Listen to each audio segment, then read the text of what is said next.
La déclaration porte sur les différents projets de loi sur les médias qui se trouvent en ce moment au niveau du Conseil national de la transition. Donc après l'adoption par le gouvernement des projets de loi sur la presse écrite, sur la radiodiffusion sonore et télévisuelle, sur la presse en ligne et l'avant-projet de loi sur l'accès et l'avant-proposition de loi sur l'accès aux sources d'information, les responsables des organisations professionnelles des médias ont été auditionnés par le Conseil national de la transition les 24, 25, 26 et 29 août 2015. Il faut aussi rappeler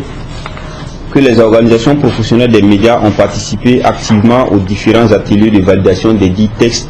tenus à Koudougou sous la transition. Au sorti des auditions avec les commissions du CNT qui sont KJDH, KSDD, l'on peut noter une certaine avancée sur bien de questions qui donnent une lueur d'espoir pour la liberté de la presse et un meilleur encadrement de la profession du journalisme au Burkina Faso. On peut citer entre autres acquis ou qui pourraient l'être après l'adoption par le CNT des dites lois, la dépénalisation des délits de presse, la définition du statut de journaliste, l'accès aux sources d'information, une législation au profit de la presse en ligne qui n'en disposait pas jusqu'à ce jour, le passage du statut des médias publics en société d'État, etc. Toutefois, parmi ces questions importantes soulevées, une reste non satisfaisante. Il s'agit de la question de la dépénalisation. En effet, le projet de loi du gouvernement abroge la peine de prison 7, mais alourdit en revanche les amendes. Ainsi, selon les propositions d'amende, pourtant rejetées par les organisations professionnelles des médias, les organes de presse condamnés par exemple pour diffamation devront payer 10 à 15 millions de francs CFA. Cette lourde peine apparaît à tout point de vue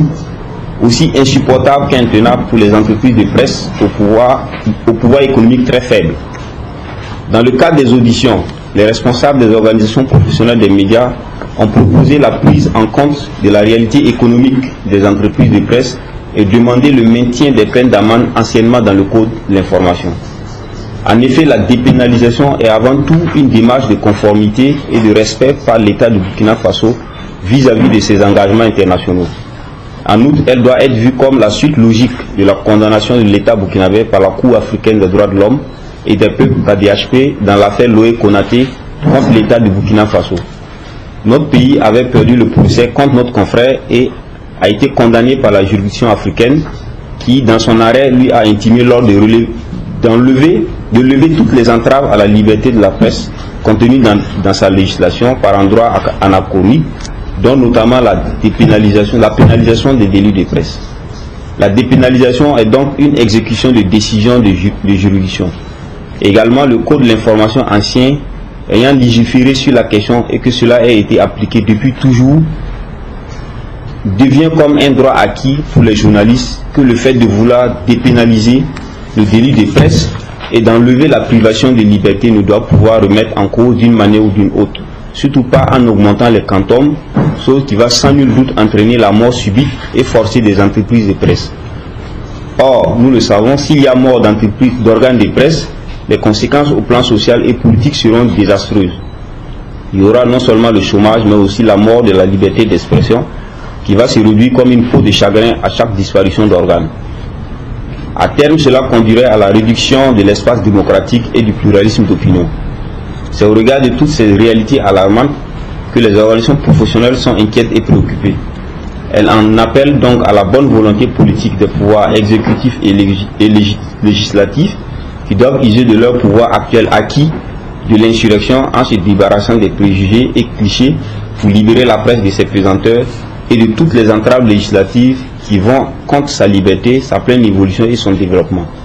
En effet, si le gouvernement a consenti à prendre certaines mesures d'accompagnement salutaire, telles la défiscalisation du matériel des médias pour 2014, la création d'un fonds public